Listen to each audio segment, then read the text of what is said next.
Hi, I'm Jennifer, I'm Howard. and we're nutrition educators. Thanks for joining us here for Tasty Tuesday on the Sun Devil Fitness Complex YouTube channel. Today, we'll be teaching you how to make butternut, carrot, and ginger soup. This is loaded with beta-carotene, which is great for building up your immune system, and it's good for your eye and heart health. Here's what you'll need.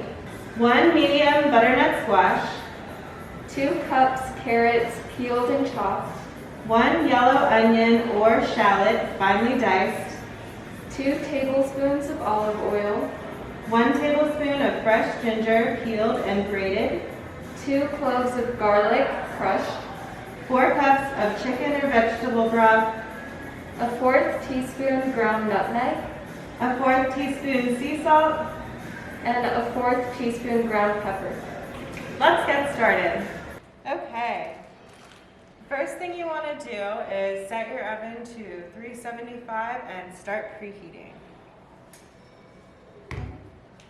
We're going to open up our butternut squash.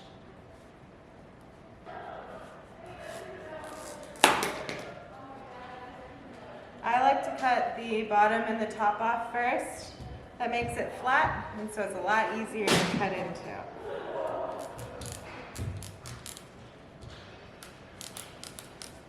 With a good knife. Yes.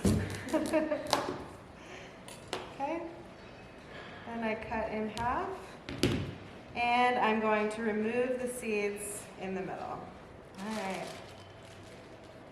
So first I'm going to put out my carrots. I use baby carrots just because they're already cut up for me and they're the perfect size. But you can use regular carrots as well, and you just want to chop them into pieces about this size. You don't want them to be too thick, otherwise they'll take too long to cook and it won't be an even cook with the squash.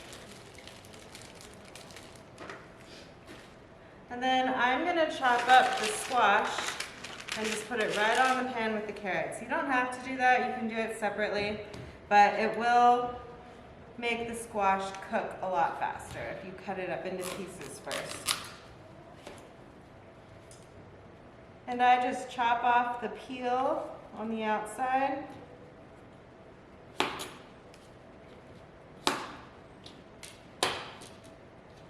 That way you don't have to deal with it once it's cooked.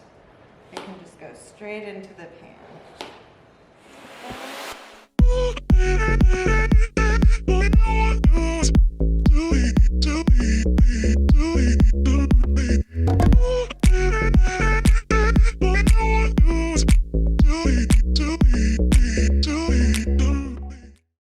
All right, once you've chopped everything up, I have it on 2 pans because I ran out of space in my first one. So once everything is all chopped up, we're just going to drizzle with some olive oil and salt.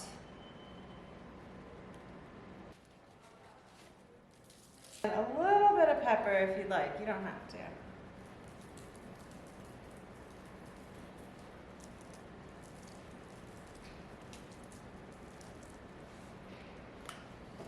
And this is the messy part, you're just going to kind of mix it all up.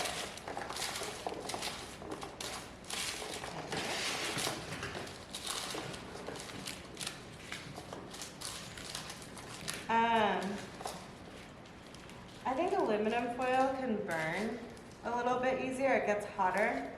And so I just use parchment for everything. Do not confuse parchment paper with wax paper. It will burn and it does not smell good. All right, so this is all incorporated now, and we're going to put it in the oven for about 30 minutes. Now, if it's the whole butternut squash, it would be about 45 minutes, but because I've cut this up into pieces, it's about anywhere from 20 to 30 minutes. We're doing 30 because we have 2 pans. Okay, so we are going to cut our onion and garlic, and we're going to saute those before they go in the blender. Okay, now that my onion is peeled, I'm just going to do a medium dice, about half of the onion. So I'm going to make vertical cuts, and then I'm just going to do a quarter turn and perpendicular cuts to my original cut.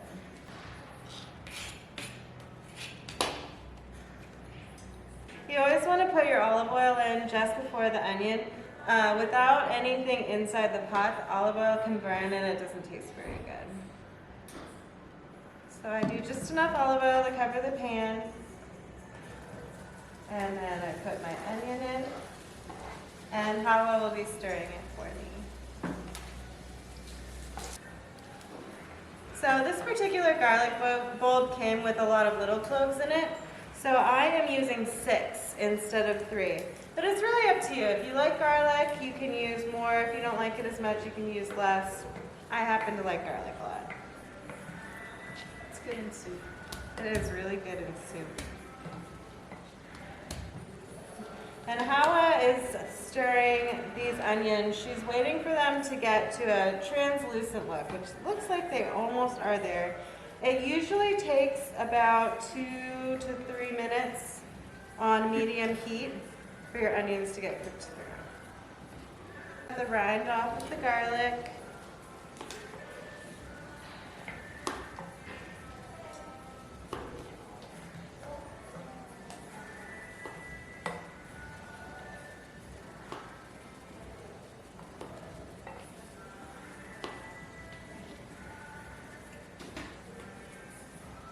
And I'm just going to run my knife through the garlic a little bit. It does not have to be very finely chopped.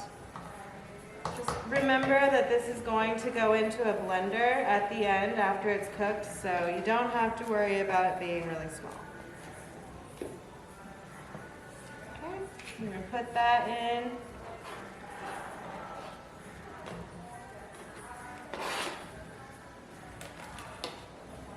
All right. And lastly, I need a tablespoon of grated ginger. So I'm going to take my ginger, I'm going to peel it. If you don't have a peeler, you can actually peel ginger with a spoon.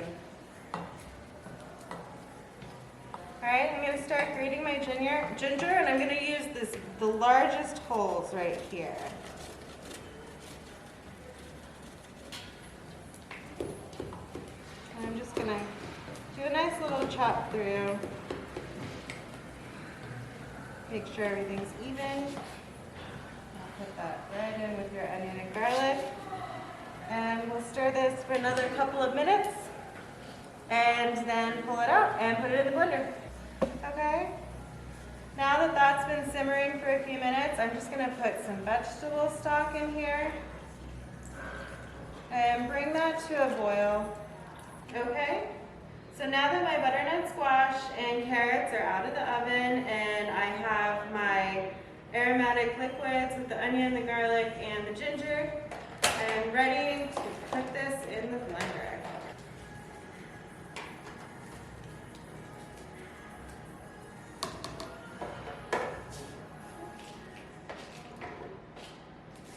So the best way to do this with the blender is you want to put the chunky pieces in first and the liquid in second. Just a good go-to. Put my liquid in.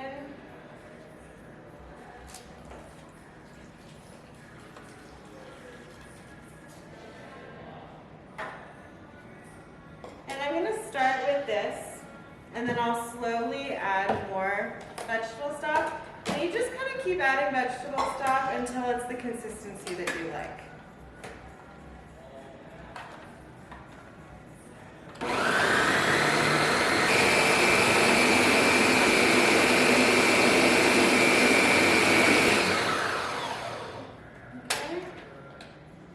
Blend this as much as possible. You want to get it to really thick and creamy texture. And then it calls for a 1/4 teaspoon of nutmeg. Nutmeg has a really strong flavor too, so you want to be kind of careful with your nutmeg.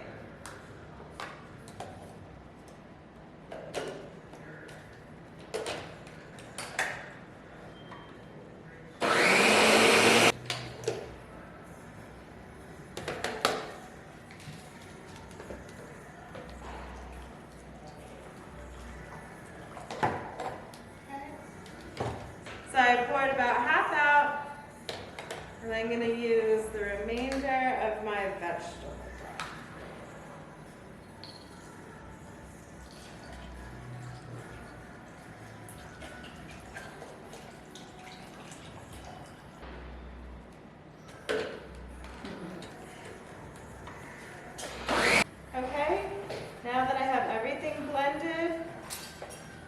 I'm just gonna give it a little spoon through. And we are done. And you'll see you get a thick consistency, but not so thick that it completely coats the spoon. So here is your finished product of butternut, carrot, and ginger soup.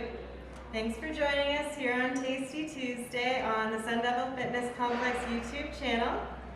Next week, we'll be showing you how to make Brussels sprouts with cranberries and walnuts for Thanksgiving. Bye!